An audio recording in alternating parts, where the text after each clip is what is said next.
اگر دنیا کی سب سے پہلی کوئی درس گاہ ہے تو وہ ماں کی گود ہے، اور اگر دنیا کی سب سے پہلی کوئی استاد ہے تو وہ ماں ہے۔ ماں بچے کا رول ماڈل، وہ انجانے میں ہی بچے کی شخصیت کی بنیاد رکھ رہی ہوتی ہے۔ میں پروفیسر مسرت جبین، ایک ماں، ایک سائیکالوجسٹ، ایک لائف کوچ، موٹیویشنل اسپیکر۔ آج میں بات کروں گی ایک عظیم ہستی کے بارے میں، اور وہ ہے ماں، پیاری ماں۔ بچے جو ہوتے ہیں وہ ماں سے بولنا سیکھتے ہیں، چلنا سیکھتے ہیں، جینا سیکھتے ہیں، اور اسکول جانے سے پہلے یہ سب کچھ سیکھتے ہیں۔ ماں جو ہوتی ہے کتاب کے بغیر پڑھاتی ہے، ایسا سبق جو بچے کو ساری زندگی یاد رہتے ہیں۔ اچھی ماں جو ہے وہ سچ بولنا، صبر کرنا، دوسروں کا خیال رکھنا، مشکل میں ہمت نہ ہارنا، اللہ پر بھروسہ رکھنا۔ اور ماں صرف نصابی تعلیم نہیں دیتی بلکہ اس کو خود اعتماد بناتی ہے۔ اور اچھی ماں جو ہوتی ہے وہ محبت کا، احترام کا، ذمہ داری کا درس دیتی ہے۔ اچھی ماں بچے کی دل کی بات سنتی ہے، کامیابی پر حوصلہ بڑھاتی ہے، بچے کی غلطی پر اسے ذلیل نہیں کرتی، ڈانٹتی ہے مگر ساتھ دعا بھی دیتی ہے، سزا سے پہلے سمجھاتی ہے۔ اچھی ماں جانتی ہے کہ بچہ پہلے انسان بعد میں اسٹوڈنٹ ہے۔ ماں استاد تو ہے مگر وہ انسان بھی تو ہے نا، اور انسان ہونے کے ناطے کبھی کبھی وہ غلطی بھی کر جاتی ہے، بہت زیادہ ڈانٹنے ڈپٹنے لگتی ہے، غصہ کرتی ہے، طنز کرتی ہے، بے عزتی کرتی ہے، اور جب وہ ایسا کرتی ہے تو وہ بچے کے دل میں زخم بن جاتے ہیں۔ جب وہ کہتی ہے نا کہ تم سے کچھ نہیں ہوتا، اور دوسرے بچوں سے مقابلہ کرنے لگ جاتی ہے، اور یہ سب سے بڑی غلطی ہے کہ بچے کو ہر وقت اپنے قابو میں رکھنا، اسے دوسرے بچوں کے سامنے شرمندہ کرنا۔ اس سے کیا ہوتا ہے، اس کی عزت نفس مجروح ہوتی ہے۔ بچے کی بات کو نہ سننا اور صرف حکم چلانا، تو وہ کیا ہوتا ہے، ایسے جو بچے جو ہوتے ہیں وہ ٹوٹ جاتے ہیں۔ اور یہ ماں کی سب سے بڑی صلاحیت جو ہے وہ کیا ہے کہ وہ باشعور ہو۔ ایسی ماں بہترین استاد بن سکتی ہے۔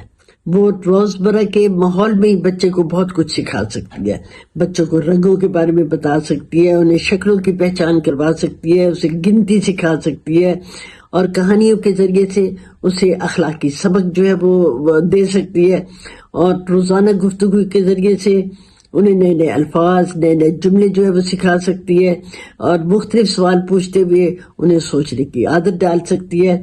اور اچھی ماں جو ہوتی ہے وہ گھر کا ماحول جو ہے وہ خوشگوار بناتی ہے۔ جب گھر کا ماحول خوشگوار ہوتا ہے تو بچے کے ذہن پہ کوئی دباؤ نہیں ہوتا، اور پھر اس خوشگوار ماحول میں وہ بہت کچھ سیکھ سکتا ہے۔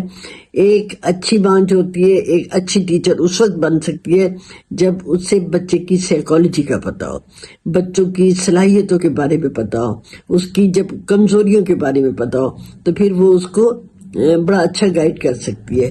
ایک اچھی ماں جو ہوتی ہے اس سے گفتگو میں مہارت ہونی چاہیے، اس کا انداز گفتگو جو ہے وہ نرم ہونا چاہیے، حوصلہ افزائی کرنے والی ہونی چاہیے، اس کا مشاہدہ جو ہے وہ تیز ہونا چاہیے، اور بچے کو وہ سزا کے ذریعے نہیں بلکہ جزا کے ذریعے سے سکھائے۔ اور اچھی ماں میں سیکھنے کا شوق بھی ہوتا ہے، جب اس میں سیکھنے کا شوق ہوتا ہے تو وہ بہت اچھی طرح بچے کو سکھا سکتی ہے۔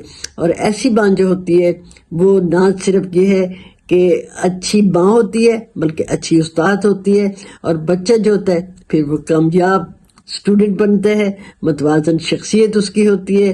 ایسی ماں جو ہوتی ہے میں اسے کہہ سکتی ہوں کہ قوم کی حقیقی وہ ہوتی ہے، معمار ہوتی ہے، قوم کو بنانے والی ہوتی ہے، کیونکہ وہ جو کچھ بچے کو سکھا رہی ہوتی ہے وہ نیت سے سکھا رہی ہوتی ہے، محبت سے سکھا رہی ہوتی ہے، سمجھداری سے سکھا رہی ہوتی ہے، اور باشعور ماں جو ہوتی ہے اس کی وجہ سے پوری نسل سمجھ جاتی ہے۔ اس لیے کہا جاتا ہے کہ ماں کی گود جو ہے وہ پہلی یونیورسٹی ہے۔ اگر آپ ماں ہیں تو آپ یہ بات یاد رکھیں کہ آپ صرف بچے کو پال نہیں رہے بلکہ اس کا مستقبل بھی لکھ رہے ہیں۔ اور یہ سمجھ لیں، لیکن اس میں ایک بات سمجھنے والی ہے کہ ماں کا تعلیم یافتہ ہونا اتنا ضروری نہیں ہے جتنا باشعور ہونا ضروری ہے۔ اور یہ بھی یاد رکھیں کہ بچہ وہ نہیں بنتا جو ماں کہتی ہے، بلکہ بچہ وہ بنتا ہے جو ماں اس کے بارے میں سوچتی ہے۔ ماں کا لہجہ بچے کی خود اعتمادی کو تشکیل دیتا ہے، ماں کا جو صبر ہوتا ہے وہ بچے کو ضبط سکھاتا ہے، اور ماں کا جو غصہ ہے وہ بچے کی بے چینی میں اضافہ کرتا ہے، اور ماں کی جو محبت ہے وہ بچے میں جذباتی توازن لاتی ہے۔ آپ جو سب یہ ویڈیو سن رہے ہیں، دیکھ رہے ہیں، تو ہر ماں کے لیے دل سے دعا کریں، اور اگر آپ کو یہ ویڈیو پسند آئی تو لائک کریں، ایک ماں خوش ہو جائے گی، اور شیئر کریں تاکہ دوسری ماؤں کو بھی سننے کا، سوچنے کا، سمجھنے کا موقع ملے۔ چینل کو سبسکرائب کریں تاکہ اس طرح کی موٹیویشنل ویڈیوز جو ہے وہ دیکھ سکیں۔ اگر کوئی نفسیاتی پرابلم تو اسکرین سے میرا موبائل نمبر نوٹ کر لیجئے، اس پر میسج بھیجئے، کال مت کیجئے، تاکہ میں آپ کو اپنی کاؤنسلنگ ٹیم میں شامل کر سکوں۔